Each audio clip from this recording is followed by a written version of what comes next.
जब कृषि की बात आती है और उसमें भी भारत में कृषि, जहाँ की भारत जो हमारा है और कृषि और ऋषि का देश कहा जाता है, और जब कृषि की बात करते हैं तो हमारे जो भारत की जो रीढ़ है सचमुच में वो कृषि पर ही निर्भर है। और कृषि एक मात्र ऐसा सब्जेक्ट है, ऐसा विषय है जिसके कि सारे लोग इसके स्टेक होल्डर हैं। अभी आपने चर्चा की जो हमारे त्यौहार हैं, हमारी परंपरा है, ये सदियों से हम जो है ना इसको कृषि को करते आ रहे हैं। और जब ये हमारी परंपरागत जो खेती होती थी ऋषि मुनियों के समय से लेकर के जो प्राकृतिक खेती आज के दिन में हम चर्चा करते हैं, और जो हमारे जो त्यौहार हैं उन सबसे जुड़े हुए, तो उसको मेंटेन करने के लिए परंपरागत तरीके से उन दिनों उसको जोड़ते हुए यहाँ तक हम पहुँचे हैं आधुनिक खेती में, आधुनिक कृषि में। और जब आप पीछे की तरफ मुड़ कर देखेंगे तो कृषि में एक बहुत ही बड़ा बदलाव आया है, और कृषि, आधुनिक कृषि एक ऐसा विस्तृत रूप अपना लिया है जो कि अन्य जो हमारे विषय हैं उन विषयों में, जैसे मेडिकल साइंस है, आपके स्पेस साइंस है, उन सब तरह से उन सारी टेक्नोलॉजी को, नई टेक्नोलॉजी, नई तकनीक जो आ रही हैं उन सब का समावेश करते हुए कृषि आगे बढ़ रहा है। और आज के दिन में आप देखिए कि करीब 316 मिलियन टन जो हमारा टोटल फूड प्रोडक्शन है हो चुका है, जो कि 1950 में 50 मिलियन टन के करीब था। और जिस तरह से हमारी जनसंख्या बढ़ रही है तो उसके हिसाब से उसमें भी हम लोग काम कर रहे हैं अनुसंधान के क्षेत्र में, कृषि अनुसंधान के क्षेत्र में। तो कृषि एक बहुत ही व्यापक रूप ले रही है और नए आयाम उससे जुड़ते हुए मैं उम्मीद करता हूँ कि जो कृषि हमारी है वो और भी आगे अच्छी तरह से बढ़ेगी। और अभी आपने कोविड के दौरान देखा कि जब पूरे अन्न की कमी हो गई है, भारत एक ऐसा देश रहा जहाँ की कृषि सेक्टर, जहाँ ग्रोथ आगे बढ़ते रहा और सबको हमने खिलाया, दूसरे देशों को भी हमने दिया। तो ये हमारे कृषि जो वैज्ञानिक हैं, तकनीकी हैं, हमारे जो किसान हैं, उन सब का एक इंटीग्रेटेड जो एफर्ट है, उससे आज हमारा देश अन्य जो देशों में भी जाना जाता है कि हम कृषि के क्षेत्र में, हम केवल पहले कृषि के क्षेत्र में देखें तो हम बाहर से इंपोर्ट करते थे, आज हम सेल्फ सफिशिएंट नहीं केवल हैं बल्कि हम दूसरे को भी एक्सपोर्ट कर रहे हैं। तो एक बहुत ही बड़ा बदलाव है कृषि के क्षेत्र में। बहुत सही बात कहा सर आपने कि हमारा देश कृषि का और ऋषि दोनों का देश है। लेकिन सर हम आप थोड़ा पीछे जाना चाहेंगे कि आपका बचपन, आपकी पढ़ाई लिखाई और इस क्षेत्र में आपका आना कैसे हो, क्योंकि कृषि के क्षेत्र में पहले भी पेरेंट्स को लगता हुआ कि अच्छा किसानी है, मतलब अपने पेरेंट्स को कन्विंस करना था मुश्किल होता होगा। तो आपकी जर्नी कैसी रही सर, बचपन और स्टडी कैसे रहा? बहुत ही रोचक आपने सवाल पूछा। ऐसा मैं बताऊं, मैं बिहार से आता हूं, बिहार के बक्सर ज़िले से एक छोटा सा गांव है, और ग्रामीण परिवेश में मैं पला बढ़ा। और गांव के स्कूल में जब भोजपुरी मीडियम में मेरा जो है करीब 10th तक की पढ़ाई भोजपुरी हिंदी मिक्स मीडियम में हुआ है। और गांव के स्कूल में 7 किलोमीटर में जाता था, 7 किलोमीटर आता था, वो भी पैदल जाता था। और जब जाते थे हम लोग तो पूरा हमारा, चूँकि घर में ही खेती होती थी और खेती के प्रति एक रुझान होता था। हम लोग देखते थे, कई बार स्कूल भी नहीं जाते थे, किसी दिन ज़्यादा वर्कलोड हो जाता था तो हम लोग कहते थे मेरे पेरेंट्स कि आज इसको देख लो आप लोग, तो हम लोग भाई मिल करके सब लोग उसको देखते थे। रुचि बढ़ते गई और फिर हम जो है ना आगे स्कूलिंग करने के बाद फिर मैं कॉलेज में आया। कॉलेज के साथ साथ जब कॉलेज में आया तो उन दिनों भी इंजीनियरिंग में एक बड़ी होड़ लगी हुई थी। सबका सपना होता था कि मेरा बेटा जो है इंजीनियर बने, डॉक्टर बने। और जब मैं छोटा था तो एक बार मेरे पिताजी बोले कि तुमको विद्वान बनना है। क्या बात है? और वो बात मेरे मन में क्लिक कर गई। और कभी भी मैंने कहा कि मैं विद्वान का अर्थ नहीं उन दिनों समझता था, बहुत छोटा था, लेकिन उन्होंने बोला कि विद्वान बनना है और बहुत कई उदाहरण उन्होंने प्रेषित किया, ये विद्वान रहे, वो विद्वान रहे। और संस्कृत का एक श्लोक भी मेरे को याद है, उन दिनों उन्होंने सुनाया था उस दिन कि विद्या ददात विनयम विद्वान सर्वत्र पूज्यते, और उल्लेख किया था किसी दूसरे से, मैं सुनते रहा और वो बात मेरे मन में लग गई। और कभी भी मैंने इंजीनियरिंग की परीक्षा नहीं दी, मन में ठान ली कि आगे चलना है, विद्वान बनना है। कृषि के क्षेत्र में उस समय भी मेरे को नहीं था कि मैं कृषि के क्षेत्र में जाऊंगा। मैं आया और यहाँ पटना में ही हमारा जो यूनिवर्सिटी है, साइंस कॉलेज, और उसमें एक और घटना मैं आपसे वो शेयर करना चाहूँगा, सबसे शेयर करना चाहूँगा। जब मैं 9th क्लास में था तो एक बार मुझे कुछ अपने आँख में कुछ दिक्कत हो रही थी। तो मेरे पिताजी चाचा जी को भेजे कि तुम इनको ले जाओ पटना, इनको इलाज करा करके ले आओ। समय था, डॉक्टर शाम को बैठते, मैं सुबह ही आ गया। तो उन्होंने मेरे को गांधी मैदान से ले करके और रानी घाट तक पैदल पूरा दिखाया, और उन्होंने कॉलेज, जो जितने भी कॉलेज हैं, बीएन कॉलेज से ले करके और आपके मेडिकल कॉलेज, जितने भी कॉलेज हैं पटना यूनिवर्सिटी के, सबको दिखाया। और दिखाया मेरे को साइंस कॉलेज। अच्छा। और और उन्होंने कहा कि बिहार के जितने भी बच्चे होते हैं, सबका सपना होता है इस कॉलेज में पढ़ने का। अगर थोड़ा मेहनत कर दोगे तो तुम्हारा अगर एडमिशन इसमें हो गया, तुम्हारी लाइफ सेट हो जाए। और वो बात भी मेरे को क्लिक कर गई। मैं 9th में था, शुरू कर दी पढ़ाई, और हमेशा एक ही धुन थी, साइंस कॉलेज में कैसे एडमिशन। मैं मेहनत में कोई कमी नहीं छोड़ी, करते गया। अंततः साइंस कॉलेज में मैं एडमिशन लिया, और ये एक रास्ता ऐसा दिखते गया। मैं वहाँ गया, मेरा जो इकोनॉमिक सिचुएशन था उन दिनों ठीक नहीं था। उन दिनों ठीक नहीं था क्योंकि उन दिनों 150 रुपये महीने मिलते थे घर से, उसी में चलाना होता था, पूरा खर्चा उसी में होता था। तो इकोनॉमिक कंडीशन ठीक नहीं था उन दिनों। तो हमारे को एक सीनियर मिले और उन्होंने कहा कि तुम अगर यहाँ से ग्रेजुएशन करते हो तो दिल्ली में एक संस्था है, इंडियन एग्रीकल्चरल रिसर्च इंस्टीट्यूट, और उसमें भी एक संस्था है, Indian agricultural statistics research institute. अगर वहाँ चले जाते हो तो 400 रुपया पर माह आपकी छात्रवृत्ति है, वो मिलना है। मेरे दिमाग में वो भी बात क्लिक करी, और फिर हमने कोई सब्जेक्ट नहीं लिया, हमने ग्रेजुएशन में स्टैटिस्टिक्स ऑनर्स लिया। कहीं अप्लाई नहीं, स्टैटिस्टिक्स ऑनर्स मेरा सपना था किसी तरह से एडमिशन हो, वो भी हो गया। मैं एडमिशन लिया, गया वहाँ एग्रीकल्चर में एडमिशन ले लिया। एग्रीकल्चर में जाने का ये था कि हमको छात्रवृत्ति मिल जाएगी, और छात्रवृत्ति जब मिल जाएगी तो हमारी पढ़ाई आगे बढ़ेगी, विद्वान बन जाएंगे हम। और वहाँ गया, मैं एडमिशन हुआ। बिहार से एकमात्र मैं उन दिनों स्टूडेंट यूनिवर्सिटी में, वहाँ IRI जो पूसा संस्थान जो हमारा, मैं जहाँ कुलपति हूँ वो हमारा ओरिजिनल पूसा है। अच्छा। और उसकी भी मैं बताऊँगा आपको कहानी कैसे वहाँ शिफ्ट हुआ।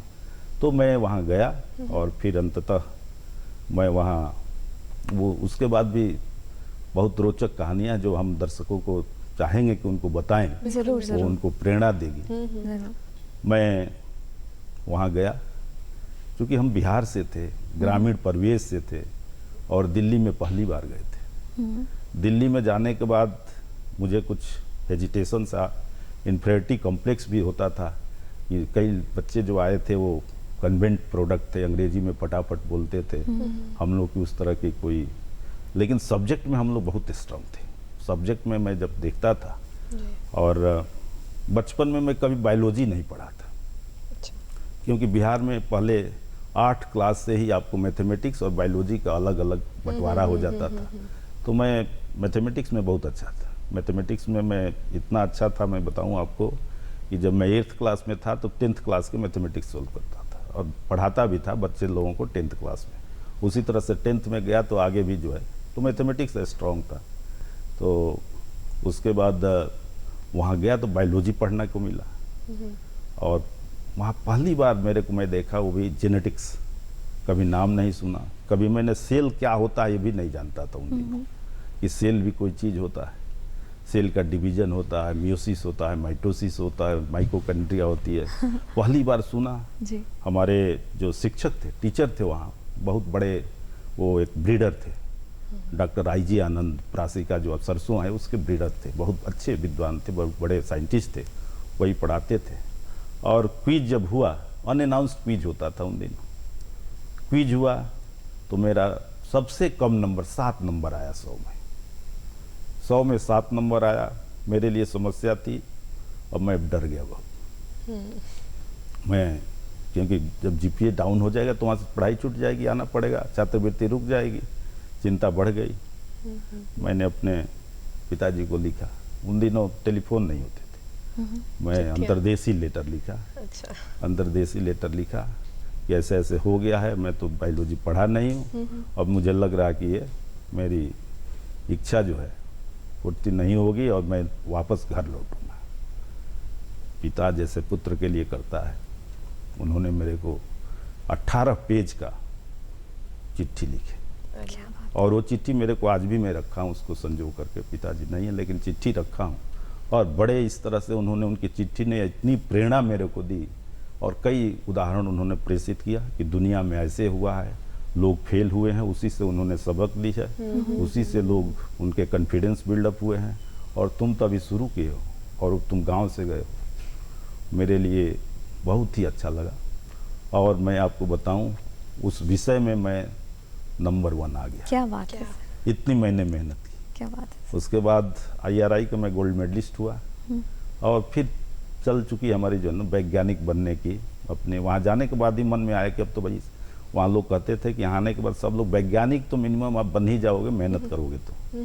वो फिर मैं वैज्ञानिक बनने की दिशा में, सिविल सर्विस की तरफ भी मेरा ध्यान नहीं है क्योंकि बिहार से लोग जाते हैं तो सिविल सर्विस भी जो है ना होता है। पिताजी भी मेरे कहते थे थोड़ा सिविल सर्विस में भी देखो, लेकिन वहाँ का जो परिवेश है भारतीय कृषि अनुसंधान संस्थान का, वो ज़्यादातर जो है ना वहाँ वैज्ञानिक दृष्टिकोण से लोग पढ़ते हैं, करते हैं और आगे फिर तो इस तरह से कृषि के क्षेत्र में मैं आया और बड़े रुचि के साथ मैं कृषि के क्षेत्र में काम किया और अभी भी भगवान के आशीर्वाद से मेरे को अपना ही प्रदेश में सेवा करने के लिए मिला। अपने प्रदेश में सेवा करने के लिए बड़े बिरले लोगों को मिलता है। पूर्व जन्म में मैं कोई अच्छा कार्य किया हूँ जो कि अपने जन्मभूमि पर आकर के सेवा देने को मिला है और मैं उम्मीद करता हूँ कि मैं इस सेवा को एक ऐसे यादगार के रूप में प्रस्तुत करूँगा जिससे लोग उससे प्रेरणा लें। एक आए थे और कुछ काम करके गए हैं। जी बिल्कुल। एक ललक जगी आपकी और फिर आपने अपनी ललक को इस परिणाम तक आपने पहुंचाया। सर अभी आप बतौर कुलपति अपनी सेवा दे रहे हैं कई वर्षों से, लेकिन इसके पूर्व आप भारतीय कृषि अनुसंधान में आप बतौर सहायक निदेशक आपने कई वर्षों तक अपनी सेवा दी और वहाँ नवीनीकरण को लेकर के, नवाचार को लेकर के, इनोवेशन को लेकर आपने बहुत कार्य किए। कुछ बताना चाहेंगे आपने, क्या कुछ बेहतरी किया आपने? जी देखिए, आज के दिन में सब लोग हम बात करते हैं इनोवेशन की, नवोन्मेषी, नवाचार, और मेरा सौभाग्य रहा है कि वर्ल्ड का सबसे बड़ा इनोवेशन का जो प्रोजेक्ट है 2006 में आया भारतीय कृषि अनुसंधान परिषद और वर्ल्ड बैंक के संयुक्त तत्वाधान में, और ये बहुत बड़ा प्रोजेक्ट था और करीब $2.5 मिलियन का ये प्रोजेक्ट था और उसमें मेरे को बतौर नेशनल कोऑर्डिनेटर पूरे कंट्री लेवल पर काम करने को मिला। और उसमें भी जो कंपोनेंट था उसमें मेरे को ऑर्गेनाइजेशन एंड मैनेजमेंट, किस तरह से ऑर्गेनाइजेशन को करना चाहिए, किस तरह के इन्वायरमेंट होना चाहिए, किस तरह के नवाचार होना चाहिए, वो कंपोनेंट को मैं डील करता था। और तमाम तरह के इनोवेशंस उस समय जो है ना हमारे को करने को मिले, अवसर मिला और एक बहुत अच्छी लर्निंग थी वो हमारे लिए, क्योंकि जो जितना अवसर मिला और मैं पूरी लगन से, मेहनत से उस काम को किया, क्योंकि हम लोग कभी समय नहीं देखे। जब से मैं मतलब कि पढ़ाई हो या मैं नौकरी में हूँ, कभी समय नहीं देखा कि इस समय से आया हूँ, इस समय मेरे को जाना है। काम दिखता है, काम के प्रति पूरा समर्पण भाव से मैं करता हूँ। तो उस नवाचार में मैं आपको बताऊँ, मेरे पास जो है ना 55 प्रोजेक्ट थे। 55 प्रोजेक्ट थे पूरे कंट्री लेवल पर, बहुत मेगा प्रोजेक्ट थे, करीब 600 करोड़ के हमारा प्रोजेक्ट टोटल थे और पूरे कंट्री में। आज के दिन जब उन दिनों में बात करता था ई कोर्स, तो लोग बड़ा आश्चर्य में पड़ते थे, क्योंकि उन दिनों लोगों को माउस चलाने नहीं आता था। बिल्कुल, हाँ। उन दिनों लोगों को बोलते थे ये ई कोर्स क्या होगा, आप लोग ऐसे बना रहे हैं, तो ई कोर्स का फायदा क्या होगा।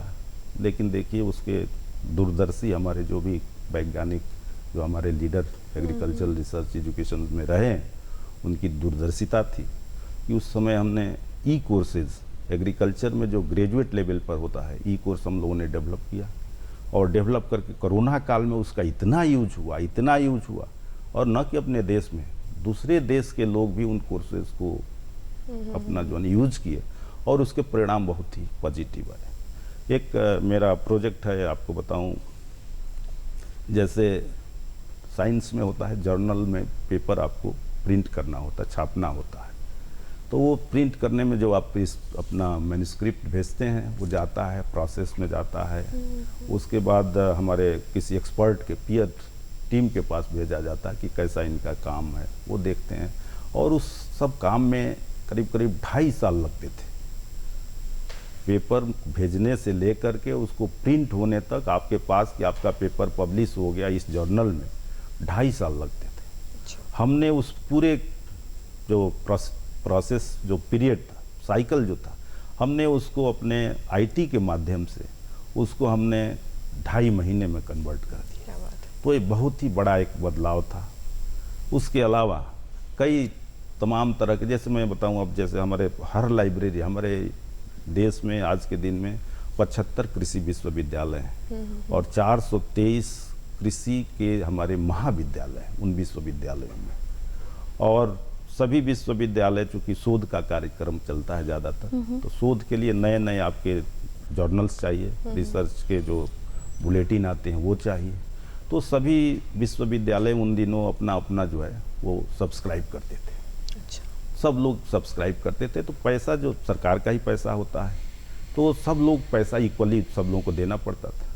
उन सारे प्रोसेस को हमने पूरे, एक हमारा जो सेरा करके consortium for E resources in agriculture चलता है, एग्रीकल्चर में सारे जितने भी विश्वविद्यालय थे उनको एक साथ बैठ करके और एक ही जगह से हमने उसको एक्सेस दे करके ऑनलाइन उन दिनों ले करके कि आप हार्ड कॉपी ना खरीदें और आप इसको एक माध्यम से सबको अवेलेबल कराना, और आजकल तो मोबाइल पर भी वो अवेलेबल हो गया है। तो ये एक बहुत ही बड़ा इनोवेशन था, जो डिस्ट्रप्टिव इनोवेशन जिसको हम बोलते हैं, वो डिस्ट्रप्टिव इनोवेशन जो था, जो पहले माध्यम से आता था, टाइम लगता था, लोग पढ़ते थे, उसमें पैसे भी बहुत 3, 4 टाइम्स 5 टाइम्स लगते थे, वो सारे रिड्यूस हो करके, तो ये भी एक बहुत ही बड़ा बदलाव था। तो ये इनोवेशन का एक पार्ट है जी। और इस तरह से कई इनोवेशन, मैं एक इनोवेशन और आपको बताऊं, वो उसमें हमारा एक बहुत ही अच्छा इनोवेशन था, जो मछली पकड़ते हैं लोग, जो मछली पकड़ते हैं लोग, उनके लिए एक इनोवेशन था। तो उसमें हमारा एक इंस्टीट्यूट है, भारतीय कृषि अनुसंधान परिषद का, कोचिन में, central marine fishery research institute, वो उसमें पार्टनर थे, और जो टाटा कंसल्टेंसी है वो उसमें पार्टनर था, और इंस्टीट्यूट ऑफ ओशिनोग्राफी। तो मछुआरे जो क्या होते हैं कि जब समुद्र में जाते हैं तो उनको मछली का अंदाज़ नहीं होता कि कहाँ मछली जो है, वो घूमते रहते हैं, इस पार्ट से उस पार्ट तक कई दिन भर घूमते हैं, तो उनको मिलता है। जब ये 3 संस्थान मिले तो ओशिनोग्राफी के पास ओशन का टेक्नोलॉजी है, टाटा कंसल्टेंसी के पास आईटी का टेक्नोलॉजी था, हमारा मेराइन फिशरी इंस्टीट्यूट के पास फिश का मतलब वो एक्सपर्ट है। तीनों लोग मिल करके एक हमारा एप्लीकेशन बना, आईटी एप्लीकेशन, वो उन मछुआरों को एडवाइजरी देता था कि आप इस पार्टिकुलर जगह पर जाइए, उसका जीपीएस जो होता था उसके साथ साथ इस जगह पर जाएंगे तो मछली अभी वहाँ दिख रही है, सैटेलाइट के थ्रू वो प्रेडिक्ट करते थे, और मछुआरे सीधे वहीं जाते थे, हार्वेस्ट करते थे, जो काम कई मतलब कि दिन तक उनको उतना हार्वेस्ट नहीं मिलता था, वो वहाँ हार्वेस्ट करके वहाँ लौटते थे। उससे होता क्या था, उनका टाइम बचता था, जो पोल्यूशन होता था समुद्र में, जो पोल्यूशन होता था, उनके जो बोट चलते थे वो रिड्यूस हुआ, वातावरण का जो इन्वायरमेंटल इम्पैक्ट होता था वो रिड्यूस हुआ, कॉस्ट रिड्यूस हुआ, प्रॉफिट मैक्सिमाइज हुआ। तो एक बहुत ही बड़ा इनोवेशन एक ये भी था। लोगों को कृषि के लिए जो व्यवसाय है उसको जागरूक करने में आपको किन किन परिस्थितियों का सामना करना पड़ा, क्योंकि इस चीज़ में जागरूक करना सबसे कठिन है कृषि के क्षेत्र में?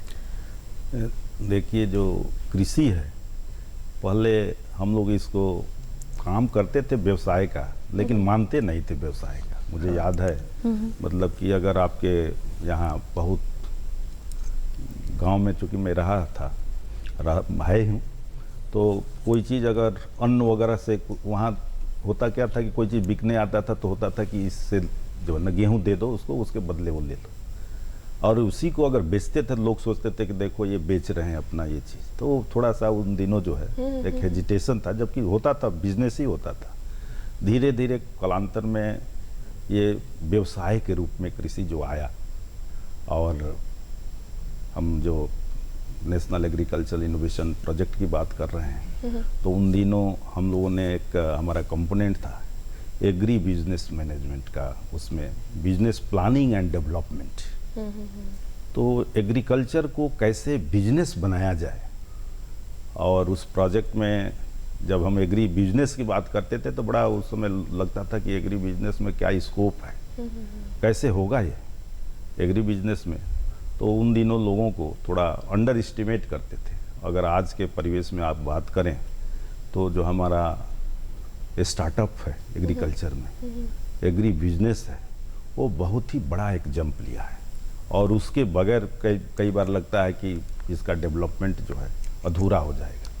तो उसमें उन दिनों हम लोगों ने एग्री बिजनेस डेवलपमेंट सेंटर जो है ना विश्वविद्यालयों में और भारतीय कृषि अनुसंधान परिषद के उनके संस्थानों में स्थापित किए, और चूँकि मैं ही उसको पूरा कोऑर्डिनेट करता था, और उसमें हम लोगों ने स्टार्टअप शब्द उन दिनों जब लोग करते थे तो सबको पता नहीं था कि स्टार्टअप होता क्या है।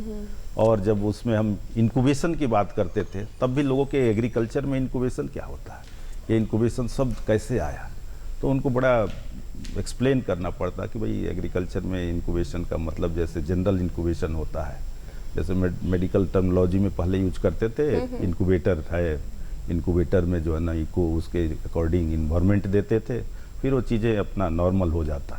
उसी तरह से एग्रीकल्चर में इंक्यूबेशन का और इंक्यूबेटर का उस तरह से कोई अगर आइडिया है वहाँ आइए, उसको हम इनेबलिंग इन्वायरमेंट प्रोवाइड करेंगे और आपको चीज़ों को इंक्यूबेट करेंगे। इस तरह से अपना वो एग्री इंक्यूबेशन सेंटर अपना सर्विसेज वो देगा, और आपके जो आइडियाज़ हैं वो एक मतलब कि रियल रूप में जो है ना परिवर्तन हो करके उसमें, और जो आप चाहते हैं उसमें रियलिटी में कन्वर्ट हो जाएगा। तो ये उसका कंसेप्ट था। एग्री बिजनेस में जब आप बात करें तो अपार संभावना है एग्रीकल्चर में, बिजनेस का बहुत अपार संभावनाएं हैं। जिस फील्ड में आप जाइए उस फील्ड में आपको लगेगा कि बहुत ही मतलब कि संभावनाएं हैं। और आज के दिन में मैं बात करूं, हमारा जो यूजी का जो कोर्स कैरिकुला है उसमें हमारा एक कंपोनेंट आता है student ready programme. Student ready programme आता है, जिसका कि मतलब होता है, रेडी का फुल फॉर्म होता है, और मेरे को बड़ा कहते हुए फक्र हो रहा है कि इसी धरती पर पटना के इसी अपना यहाँ पर अपना श्री कृष्ण मेमोरियल हॉल में माननीय प्रधानमंत्री जी ने उसका शुभारंभ किया था 2015 में। पूरे देश में उसको लगाया गया था, यहीं पर हुआ था। और उसमें कंपोनेंट रेडी जो होता है रूरल इंटरप्रे, R for rural, E for entrepreneurship, A for awareness, D for development, Y for Yojana. So student ready programme, इसका मकसद ये था कि स्टूडेंट को ऐसा बनाओ जो सीधे इंडस्ट्री में चले जाए। ये वो सपना था और हो रहा है, सपना साकार भी हो रहा है। तो बच्चों को इस तरह से हम लोगों ने अवेयर किया। तो उसमें हमारा एक 6 महीने का कोर्स होता है, जिसमें कि बच्चे जो है उनको वही करना है, और उसमें 2 पार्ट होते हैं। एक हमारा उसको बोलते हैं एक्सपीरियंशियल लर्निंग। अब नई शिक्षा नीति में वो अभी टर्म आया है एक्सपीरियंशियल लर्निंग, जो कि हम लोगों ने बहुत पहले से एक्सपीरियंशियल लर्निंग का काम शुरू किए हैं और चल रहा है। तो उसमें स्टूडेंट अपने आप सब कुछ करता है। उसको केवल हम गाइड करते हैं, उसको बताते हैं, और उसमें हम इस तरह का एक इकोसिस्टम प्रोवाइड करते हैं। और आज के दिन में मैं बताऊं आपको, करीब हमारे 450 एक्सपीरियंशियल यूनिट पूरे कंट्री में विभिन्न महाविद्यालयों में भारतीय कृषि अनुसंधान परिषद द्वारा स्थापित है। और उसमें स्टूडेंट जाते हैं, इनपुट परचेज करने से लेकर के उसको प्रोसेस करने तक, उसका प्रोजेक्ट जो डिटेल प्रोजेक्ट डीपीआर जिसको बोलते हैं, वो लिखने से लेकर के उसकी पैकेजिंग, मार्केटिंग, कैसे बिकेगा, कहाँ बिकेगा, मतलब सारी चीज़ों का वो जो ना खुद करते हैं और हमारे लोग गाइड करते हैं जी। तो इस तरह से उनमें एक कॉन्फिडेंस आता है, और वो विभिन्न क्षेत्र में होता है। जैसे हनी बी का है, हनी बी में भी होता है, मशरूम का है उसमें भी होता है, जो आपके बायो फर्टिलाइज़र हैं उसमें भी हमारे बहुत सारे सेंटर्स हैं, डेयरी में हमारे सेंटर्स हैं। इस प्रकार से कई सीड प्रोडक्शन में हमारे कई एक्सपीरियंशियल लर्निंग यूनिट है। फ्लोरिकल्चर फ्लावर के क्षेत्र में जो है बहुत अब संभावनाएं हैं, उसमें भी बच्चे अपना, तो इस प्रकार से हम एक माहौल ऐसा उन बच्चों को देते हैं कि बहुत बच्चे जा कर के अपना जो है खुद का बिजनेस शुरू किए हैं। कई सक्सेस स्टोरी हैं जो यहाँ से पढ़ने के बाद सीधे वो नौकरी में नहीं जा कर के जॉब प्रोवाइडर बनते हैं, जॉब सीकर नहीं बनते हैं। और उसके लिए भारत सरकार की तरफ से 3,000 रुपया प्रति माह 6 महीने तक को मिलता भी है, तो इसलिए उनको बैकअप भी रहता है। और साथ साथ जो हम इंक्यूबेशन सेंटर की बात करते हैं तो उनको कंबाइन करके एक इस तरह का विश्वविद्यालयों में, संस्थानों में, जो हमारे कृषि अनुसंधान संस्थान है, एक इस तरह का इकोसिस्टम बनता है जिससे कि हमको बिजनेस, एग्रीकल्चर में बिजनेस के जो संभावनाएं हैं उसको एक्सेलरेट करने में बहुत ही मदद मिलता है। बिल्कुल, आपने बहुत सही कहा सर कि बहुत आप अपने स्तर से बहुत प्रयास कर रहे हैं और माननीय प्रधानमंत्री जी भी हैं, कई ऐसे देश के समग्र उत्थान और विकास के लिए कई योजनाएं ला रहे हैं। उन योजनाओं में महत्वाकांक्षी स्टार्टअप योजना है। किस प्रकार से आपने कुछ अभी जिक्र किया जिसका लाभ उठा सकते हैं हमारे युवा, लेकिन मैं जानना चाहूँगी कि और किस प्रकार से इस योजना का विशेष रूप से लाभ मिल रहा है कृषि को, और जो इस क्षेत्र में जो युवा आगे बढ़ने जा रहे हैं किस प्रकार से वो इसका लाभ उठा सकते हैं। और देखिए, जो हमारा एक प्रधानमंत्री जी का बहुत ही बड़ा जोर है कि कृषि के क्षेत्र में स्टार्टअप आए और आ रहे हैं, और इस तरह का एक इकोसिस्टम बना है, एक इस तरह का एनेबलिंग इन्वायरमेंट बना है जिसमें कि ज़्यादातर मतलब कि लोग उसकी तरफ उनका रुझान हुआ है। और आपको बताऊं कि न कि एग्रीकल्चर में ही लोग आईआईटी की पढ़ाई करने के बाद विदेशों में रहें कई सालों तक, और वो जंप कर रहे हैं आपके एग्रीकल्चर के स्टार्टअप।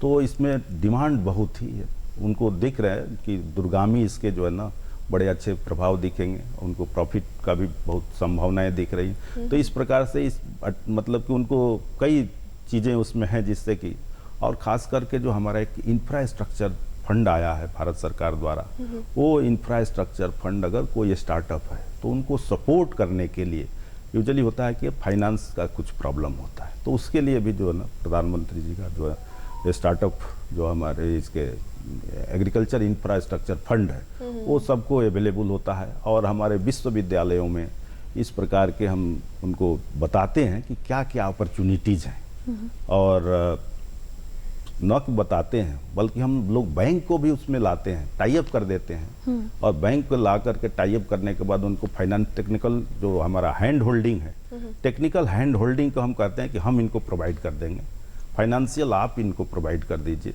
और इस तरह के जो है ना स्टार्टअप को हम और भी आगे मतलब कि उनको एक इंकरेजमेंट मिलता है, और तमाम लोग आते हैं। बहुत सारे युवा में देख रहा हूँ कि जो ना कई तरह के स्टार्टअप अपना शुरू कर रखे हैं। काफ़ी रुचि है युवाओं में, बहुत बड़ा रुझान है। और हम जब स्टूडेंटों का पूछते हैं कि पास आउट करने के बाद क्या करोगे, तो बहुत ऐसे हमारे जो स्टूडेंट होते हैं उनका सीधा शुरू से ही उनकी बड़ा क्लियर कट लाइन है उनको कि हमको अपना एग्री बिजनेस जाना है और उसमें बिजनेस करना है।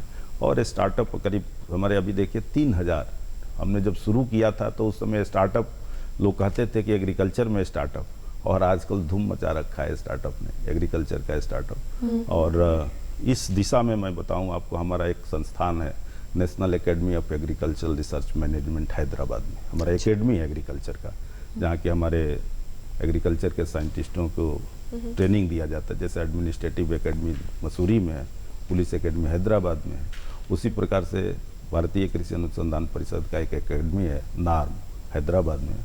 वहाँ ये जो स्टार्टअप है, वहाँ स्टार्टअप के लिए हम उसको पूरे कंट्री में कोऑर्डिनेट वो सेंटर करता है। और एक विंग है वो हमारा भारतीय कृषि अनुसंधान परिषद का जो टेक्नोलॉजी मैनेजमेंट, तो वहाँ से भी वो उनको सपोर्ट मिलता है टेक्निकल हैंड होल्डिंग के लिए। जो है ना कौन से इंस्टीट्यूट में आपके नियर जो भी इंस्टीट्यूट है उससे हम लोग टाई अप कर देते हैं। बहुत सारे उत्पादन हैं, बिहार बहुत उर्वरा माना जाता है, लेकिन अभी किस क्षेत्र में बहुत सारे बच्चे जो है वो जाना चाहते हैं? कौन सी खेती है अभी बिहार में जो अभी सर्वोपरि है, जिसको एक्सपोर्ट के तौर पे हम बाहर भेजते हैं? देखिए, जब हम बिहार की बात करते हैं, अभी हम लोग बिहार के जो अभी रोड मैप बन रहा है, एग्रीकल्चर का road map, 4th road map बन रहा है, मैं भी उसमें एक मेंबर जो है ना बतौर रहता हूँ कुलपति होने के नाते। और मैं देखूं कि एक्सपोर्ट का जो है, जो जैसा आपने बात किया निर्यात की, तो बिहार से निर्यात बहुत कम होता है दूसरे राज्यों के तुलना में। अच्छा। तो बिहार में जैसे अभी धान गेहूं तो आपके जो है ना हर जगह मिलता है, और हमारा जो ये इंडो गंगेटिक प्लेन है, मोस्ट फर्टाइल जो उपजाऊ जो ज़मीन है, ये हमारा सौभाग्य है कि ये हमारे पूरे यूपी बिहार में यहाँ तक जो है ना ये उपलब्ध है। और हाईली डेंसिटी भी है, सबसे ज़्यादा डेंसिटी इस बेल्ट पर है। तो उस हिसाब से अन्य जो हमारे जो फसल है, जैसे फसल में आप देखेंगे तो मक्का जो है, मक्का हमारे यहीं बिहार से ही जो है ना जिसका ज़्यादा प्रचार प्रसार शुरू हुआ, और मक्का अपना एक बहुत बड़ा रूप ले लिया है। और इसमें भी यहाँ पर मैं देख रहा हूँ कि बाहर जो है ना जा रहा है, यहाँ से जो हमारे एडजेसेंट जो कंट्रीज हैं नेपाल वगैरह, तो यहाँ से ये भी जा रहा है। मखाना में अपार संभावना है, क्योंकि मखाना हमारे कहीं नहीं है, ये आपके बिहार में ही हमारे है, तो इसलिए उसमें भी बहुत सारे अपार संभावनाएं हैं। लीची जो हमारा है बहुत ही मशहूर, अपना यहाँ के जो है ना मुजफ्फरपुर और समस्तीपुर का लीची जो है बहुत ही मशहूर है, तो इसलिए उसमें भी बहुत ही अपार संभावनाएं हैं। साथ साथ मैं बताऊं कि प्रधानमंत्री जी का एक बहुत ही बड़ा कार्यक्रम है राष्ट्रीय स्तर पर, हर डिस्ट्रिक्ट का अपना एक प्रोडक्ट हो, वन डिस्ट्रिक्ट वन प्रोडक्ट। उस क्षेत्र में भी हमारे डिस्ट्रिक्ट में अलग अलग जो है हमारे प्रोडक्ट आइडेंटिफाई हैं, तो उस दिशा में भी जैसे हल्दी है, हमारे समस्तीपुर का जो है ना हल्दी है, हमारा जो हल्दी का प्रोडक्ट है अन्य जो हल्दी के प्रोडक्ट हैं उनके तुलना में बहुत ही सुपर है। और उसमें कुरकुमिन जो हमारा कंटेंट होता है हल्दी में, जिसका कि न्यूट्रास्यूटिकल वैल्यू भी होता है, मेडिसिन में भी वो यूज होता है, तो हम लोग उसको बढ़ावा दे रहे हैं। और उसमें कई एंटरप्रेन्योर भी आ रहे हैं, तो उधर लोग जो है ना उसको प्रोसेसिंग करके कैसे इसको बाहर भेजा जाए, तो इस तरह से तमाम चीज़ें हैं। फ्लावर में बहुत पोटेंशियल है, फ्लावर में इतना पोटेंशियल है, और हमारे बहुत ही नज़दीक में चूँकि आपका अन्य दूसरे हमारे जैसे नेपाल वगैरह है, तो वहाँ से चूँकि यहाँ बाहर भेजना भी आसान हो सकता है, तो उस क्षेत्र में भी हमारे को अच्छा पोटेंशियल है। तो हमारे स्टूडेंट मशरूम है, मशरूम में पूरा बूम, बिहार है नंबर 1 आज के दिन मशरूम के क्षेत्र में। और जब मशरूम की आप बात करते हैं तो हमारा जो विश्वविद्यालय है डॉक्टर राजेंद्र प्रसाद केंद्रीय कृषि विश्वविद्यालय, वहाँ मशरूम में पूरे न कि हमारे राज्य में, अन्य राज्यों में भी हम उनको टेक्निकल सपोर्ट प्रोवाइड करते हैं। और हमारा मशरूम के कई प्रोडक्ट आए हैं, जैसे कि अभी हमको पिछले महीने फरवरी में हमको एक पेटेंट मिला है मशरूम समोसा के ऊपर। अच्छा। मशरूम समोसा पर हमारे को विश्वविद्यालय को एक पेटेंट मिला है। तो मशरूम का हमारे पास समोसा का भी टेक्नोलॉजी है, मशरूम का हमारे पास आपके बिस्किट है उसकी टेक्नोलॉजी है, मशरूम के हमारे जो नमकीन है जो भुजिया जिसको आप बोलते हैं उसकी टेक्नोलॉजी है। तो इस प्रकार से मशरूम एक केवल सब्जी के रूप में ही नहीं देखा जा रहा है, तो अपार संभावनाएं हैं। बहुत मतलब मास स्केल में लोग इस क्षेत्र में जुड़ रहे हैं, और मेरे को उम्मीद है कि इसमें एक्सपोर्ट पोटेंशियल भी बहुत ज़्यादा है। तो ज़्यादा से ज़्यादा हम जो स्किल इसमें देने की कोशिश करते हैं। और हमारा जो विश्वविद्यालय है ये स्किल देने के लिए एक हमारा आइडेंटिफाइड सेंटर है, तो हम कई तरह के जो है ना ट्रेनिंग देते हैं राज्य सरकार के माध्यम से। जो ट्रेनिंग आती है कई क्षेत्रों में, जैसे मशरूम की बात हमने किया, भर्मी जो वेस्ट टू वेल्थ होता है वो उसकी भी ट्रेनिंग देते हैं। कौशल विकास हो रहा है सर। अगर हम बात करें कि कृषि शिक्षा में गुणवत्ता में सुधार लाने के लिए सर कई प्रयास किए जा रहे हैं, आपने भी अपने स्तर से कई प्रयास किए हैं।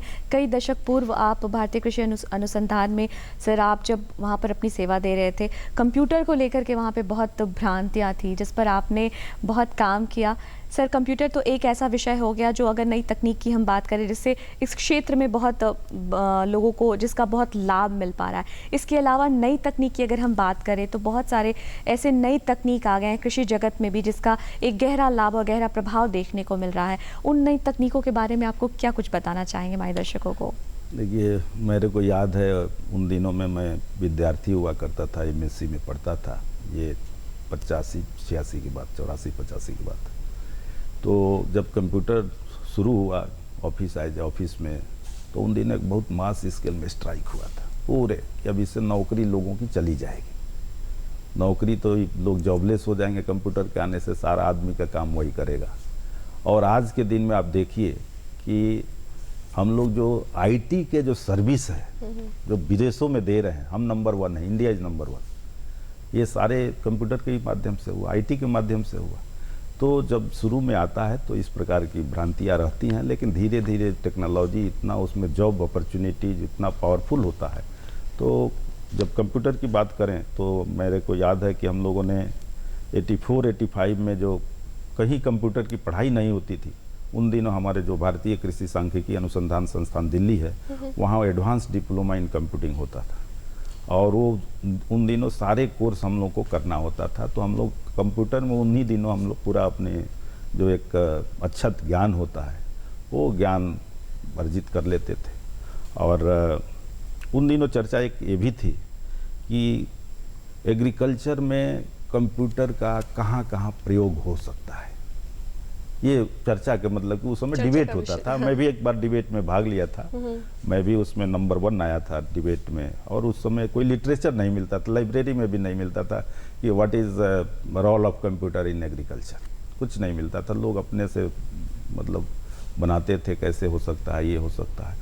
आज के डेट में अगर बात करें तो मैं अगर ये सवाल को उल्टा करके पूछूं कि भाई कोई ऐसा क्षेत्र है जहाँ की कंप्यूटर का एप्लीकेशन नहीं है, तो ये समय परिवर्तन और टेक्नोलॉजी का देखिए इस तरह से एप्लीकेशन पूरे बदल दिया है। तो अभी जब हमने जहाँ जहाँ भी हम कई संस्थानों में काम किए हैं, करीब 6-7 संस्थान में काम किए हैं, और आईटी में विशेष करके शुरू से ही हमारा इंटरेस्ट रहा है। तो आईटी के क्षेत्र में भी मैंने काम किया है, और मैं एक बार भारतीय दलहन अनुसंधान संस्थान में भी काम किया हूँ। आईआईटी कानपुर के बगल में हमारा है, कानपुर में हमारा संस्थान है। और मुझे याद है उन दिनों जो हम टेक्नोलॉजी एस्टेब्लिश करने जा रहे थे, हमको भी डर था अंदर से कि पहली बार ये टेक्नोलॉजी हम लगाने जा रहे थे, और टेक्नोलॉजी का ना कोई लिटरेचर था न कोई उसमें था, लेकिन फिर भी हमने कहा कि लगाते हैं टेक्नोलॉजी को। और जो ट्रेडिशनल चीज़ें थी उसमें पूरा एक ट्रांसफॉर्मेशन उस संस्थान में की। आईआईटी बगल में था, उनके सपोर्ट से हमने एक इस तरह की टेक्नोलॉजी जो आज के डेट में बड़ा पॉपुलर टेक्नोलॉजी है, स्टार टोपोलॉजी टेक्नोलॉजी, उन दिनों 92-93 में हमने इस्टेब्लिश करके पूरा एग्रीकल्चर में कैसे आईटी का एप्लीकेशन हो वो ये। और आज के दिन में मैं बताऊं कि एग्रीकल्चर में जो आईटी का रोल है, नई नई जो टेक्नोलॉजी आई है, ये बहुत ही बड़ा रोल प्ले कर रहा है।